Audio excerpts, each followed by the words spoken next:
Isang magandang umaga pong muli sa inyo. It's a happy Tuesday. Every day ay pagpapala sa Panginoon. At ngayon po ay patuloy tayong tumunghay sa salita ng Diyos upang siya ay ating maging kalakasan at patuloy na lumago ang ating spiritual na relasyon sa Panginoon. Ito po ay matatagpuan sa unang Korinto chapter 10 verse 1 to 11. Ating pong basahin ang salita ng Diyos at maaari nyo pong basahin at tapusin ang buong kapitulo 10 para makita nyo po ang lahat pa na nakasaad dito. Ibig kong malaman ninyo mga kapatid, ang nangyari sa ating mga ninuno na sumunod kay Moses. Silang lahat ay nalilima ng ulap sa kanilang paglalakbay at tumawid sa dagat na pula. Sa gayon, nabautismuhan silang lahat sa ulap at sa dagat bilang tagasunod ni Moses. Kumain silang lahat ng iisang pagkain espiritual at uminom din ng iisang inuming espiritual mula sa batong espiritual na sumabaybay sa kanila at ang batong iyon ay si Kristo.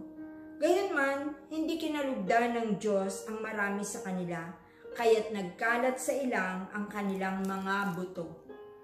Ang mga nangyaring ito ay babala sa atin upang huwag tayong magnasa ng mga mamasamang bagay gaya na ginawa nila. Huwag kayong sasamba sa mga Diyos-Diyosan gaya ng ilan sa kanila. Ayon sa nasusulat, umupo ang mga tao upang kumain at uminom at tumindig upang sumayaw. Huwag tayong makikiapid gaya ng ginawa ng ilan sa kanila. Kaya't 23,000 ang namatay sa isang araw. Huwag nating susubukin ng Panginoon gaya ng ginawa ng ilan sa kanila, kaya't sila'y pinuksa ng mga ahas. Huwag din tayong magrereklamo tulad ng ilan sa kanila, kaya't nilipol sila ng anghel na mamumuksa. Nangyari ito sa kanila bilang babala sa iba, at nasusulat upang turuan tayong mga inabot sa huling panahon. Pagpalain ng Diyos ang mga salita niya na ating binasa sa umagang ito. Dito po sa ating binasa ay ang ating pong key verse ay verse 11. Nangyari ito sa kanila bilang babala sa iba at nasulat upang turuan tayong mga inabot ng huling panahon. Muli pong binanggit at ipinaalala ni Pablo sa mga taga-Israelita kung ano ang ginawa ng Diyos nung ang mga Israelita ay kasama ni Moses. Balikan po natin ang mga kasaysayang ito at ito po ay mababasa nyo ng tuwiran sa aklat ng Exodus. At kung gusto nyo pong alamin ay pumunta po kayo sa aklat po ng Exodus at doon po ay mababasa ninyo ang lahat ng katotohanan ito.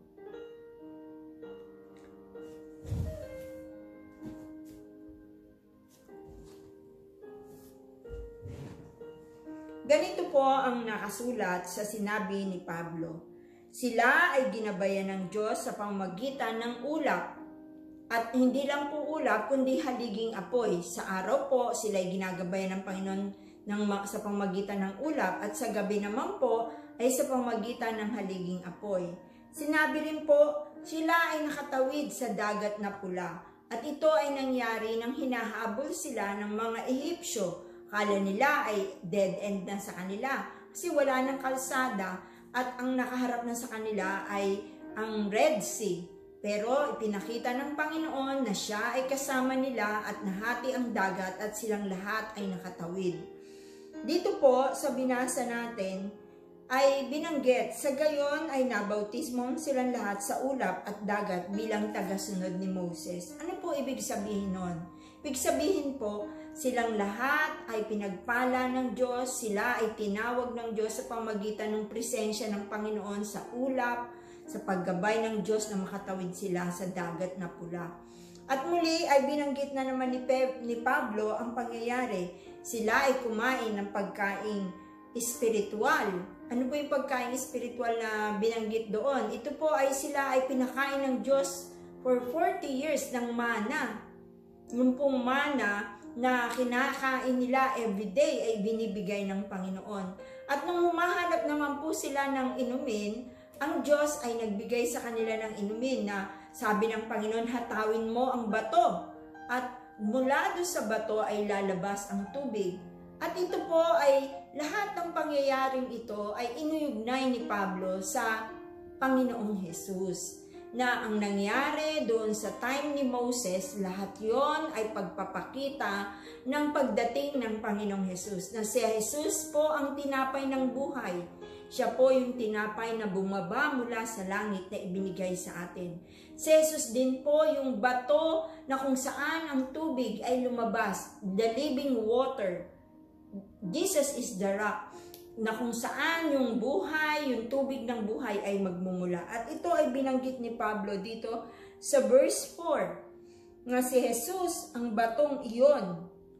At itinutukoy, binigyan na po ni Pablo ng kahulugan yung mga nangyari kay Moses at sa mga Israelita.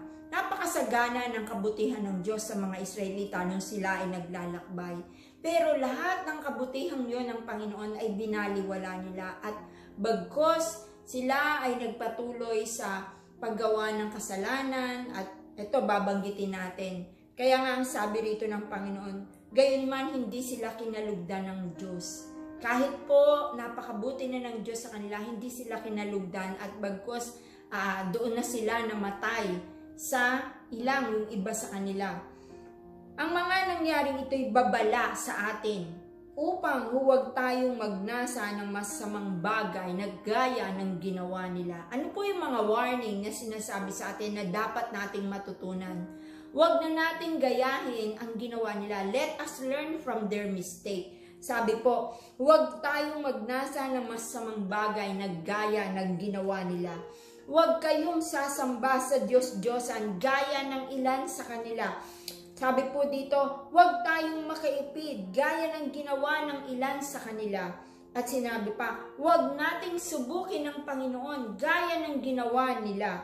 Huwag din tayong magrereklamo tulad ng ilan sa kanila. Yun po yung warning na ibinigay sa atin ni Pablo dito na huwag na nating gayahin ang kanilang mga ginawa. Ngayon po, ano po ang sinasabi sa atin ng Panginoon? Ang sinasabi sa atin ng Panginoon na dapat nating matutunan sa kanila, huwag na natin silang gayahin. Ano? Reverse. Huwag niyong gayahin. Anong dapat nating gawin? Sambahin ang tunay na Diyos. Iisa lamang ang Diyos na ating sasambahin, ang Diyos Ama sa langit, na nabuhay sa pamamagitan ng Panginoong Hesus na kasama natin. Isa lamang ang Diyos na ibigay natin sa Panginoon ang nararapat na pagsamba, nararapat na pagsunod sa Kanya. Atin sundin ang nais niya. Huwag natin gayahin ang mga Israelitang ito na ginawa nila ang masamang nais nila, masamang nasa, at nakiapid pa sila. Ibig sabihin po rito, nagkaroon sila ng ibang Diyos sa kanilang buhay or pinagbabawalan sila ng Panginoon na huwag makipag-asawa sa ibang lahi. Ngunit ito po ang ginawa nila. Ito po ay huwag na natin gayahin. Huwag tayong magreklamo kundi magkaroon tayo ng pusong mapagpasalamat.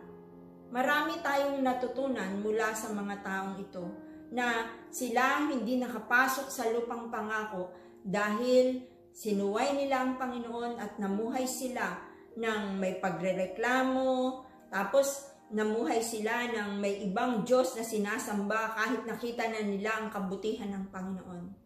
Sana po ay huwag na nating gayahin ang mga taong to. Sabi rin po dito, paalala, huwag nating subukin ang Diyos. Ang akala natin ay hindi magpaparusa ang Panginoon kung tayo ay gumagawa ng kasalanan. Nakita natin, ang bayan ng Israel, sila hindi nakapasok sa lupang pangako. Yung mga anak na lamang nila ang nakapasok. Ngunit yung mga adult na nagreklamo, nagpatuloy sa paggawa ng kasalanan, yung challenge nila, yung patience and love ni Lord, sila ay pinarusahan at hindi nakapasok sa lupang pangako na yun. Si Jesus ang isinugo niya upang magligtas sa atin at dapat lamang sundin natin ang kaparaanan ng Panginoon. Ngayong gabi, Patuloy tayong sumunod sa nais ng Panginoon ayon sa tinuturo ng mga salitang ito na ating nabasa. Sana po buksan ninyo ang inyong puso sa katotohanan ito at huwag na nating gayahin ang pagkakamali ng mga taong nauna sa atin. Tayo ay binubuksan ng Diyos ang kanyang salita sa atin upang tayo ay gumawa ng hakbang.